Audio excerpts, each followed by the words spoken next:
Hey, what's up viewers? So ito, nakaligo na ako. Anong oras na? Nag-alarm kanina yung cellphone pero natulog pa ako. Nakaidlip ako. Sayos na, 6:30 na. Nakaligo na ako, tapos tayo.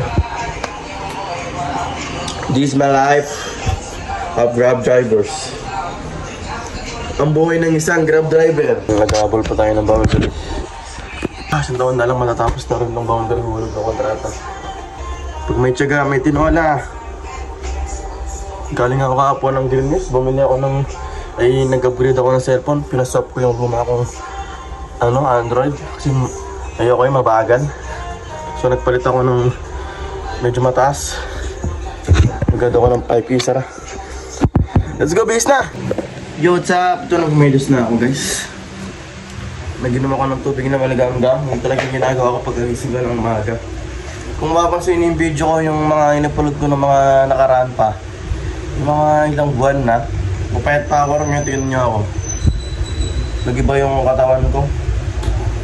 Tumaba ako ngayon. Dahil sa rin, kakaupo, pagtapos kumain. Tapos, nung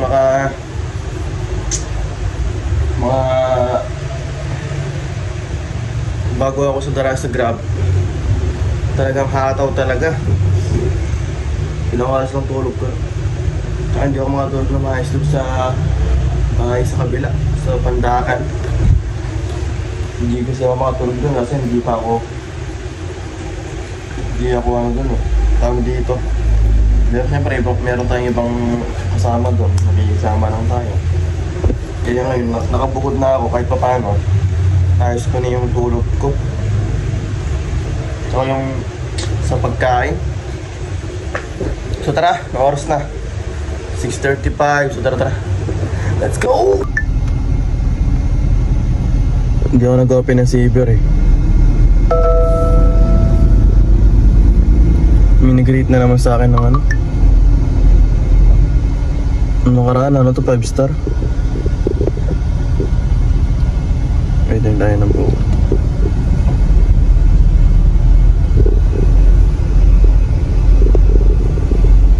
Guys, so nakapaghalip tayo dito sa may New Alabang Village. So ito, may pumasok na booking. Ito ang pangit sa Alabang Village na to. Pagka may pasero na pumasok, alam ba, nag-drop ka.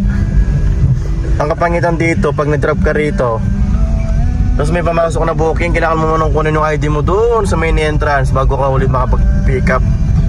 Pagka pinikip mo yung pasero, tapos lumabas kayo, aarakain kayo ron, papabalikin kayo. Ganon sila. So pagka nag-drop kayo rito ng pasero, tapos may paserong pumasok sa inyo na booking, hindi nyo pwedeng kunin yan. Kailangan bumalik muna kayo sa main entrance para kunin yung ID nyo. U-turn kayo. May booking na.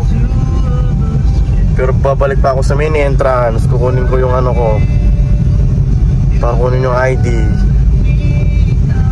Ito, ikot pa ako na ito. So halagang 95 pesos ha. Ikot na, nag-cancel na yung pasero. Wala na, nag-cancel pa. Diba? Nakala ng pasero niyan, hindi ko siya kukunin. Dapat alam niya dapat eh. Tumatawag ako, hindi naman sumasagot. Naka-isang booking pa lang ako. First incentives din yun. Booking na ako sa may Pilar, papuntang Alabang. 100 pesos, pangalawa sa incentives. Tara, update ko na lang kayo mamaya guys ha. Ingat sa biyahe. Time check, 7:34 AM.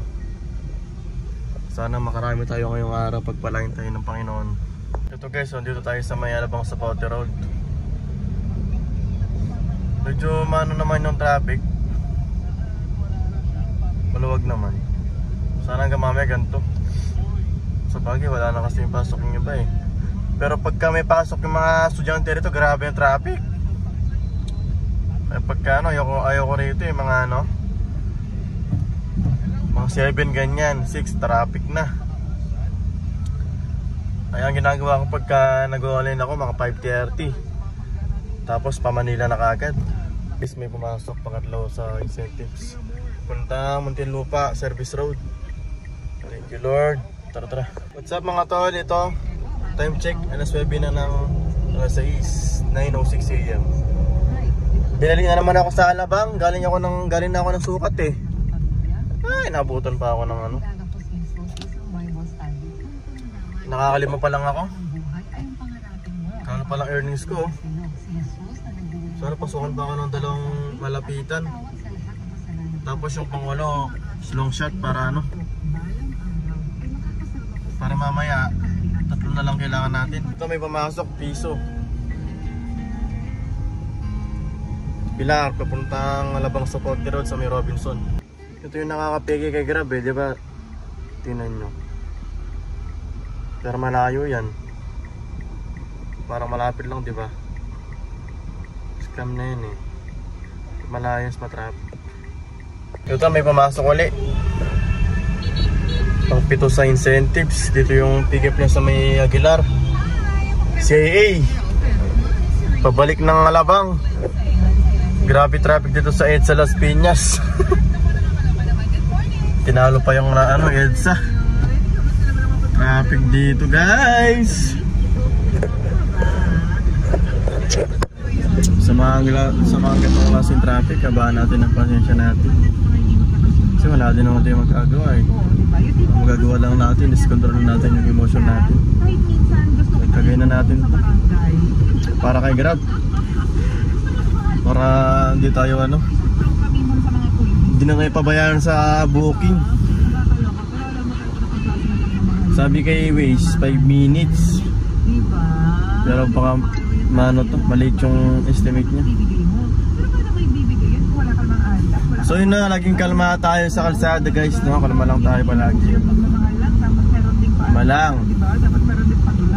Pagka nainis ka na, baba ka muna, food trip ka muna. Kaya hanap ka ng mabibilan ng palamig, okay? Ingat-ingat, mainit ngayong araw. Mainit ngayong panahon natin, so ingat-ingat tayo. Konting tiis na lang, magtatagulan na. So yun. Ay! Yung unang nagkakos talaga ng traffic dito, yung mga jeep. Yan o, mga yan. Tignan mo yan o. Stoplight siya o. Pero makikita mo doon sa may dulo, may jeep doon. Pero pwede na kumanan dyan. Ayun na, may jeep o. May mga jeep dyan, nag-aabang ng pasahero. Sila yung mga main reason kaya matraffic dito. Jeep. Tapos yung mga street, mga crossing. Yung mga crossing, minsan din nagbibigayan, may lumalabas. Kaya nagkakos ang traffic. Minsan may mga tumatawid. Yun na nga. Pero yun talaga main reason, mga jeep. Yung mga nag-aantay ng pasahero, nagbababa. Ito lang yung kalaban namin as a Grab driver. Pag malayong pickups pa traffic, sa pickup pa lang basta yung oras namin. Doon kami natatalo.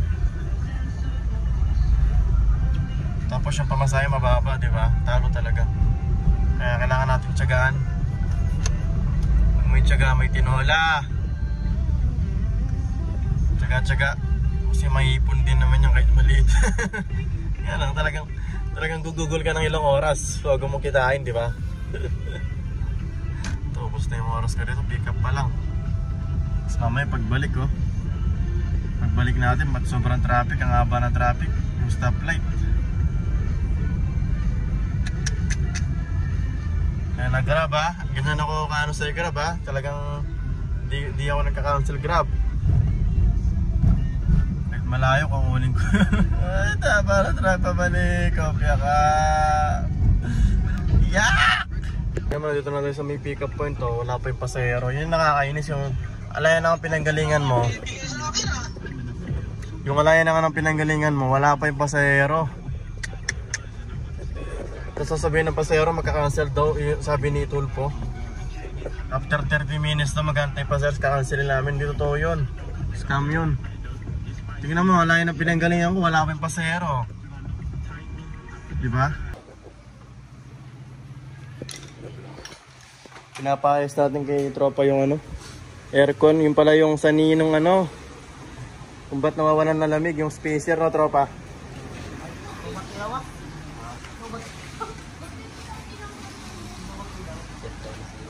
Yan ay naayos na dito. Dito sa may Teresa Park. Sa loob ng pilar. Andito tayo ngayon sa may AM auto cool yan, no? Car aircon. Magkano tol pagka general cleaning? Pag cleaning magkano? 2.5. May baklas yun, no? Pag hindi baklas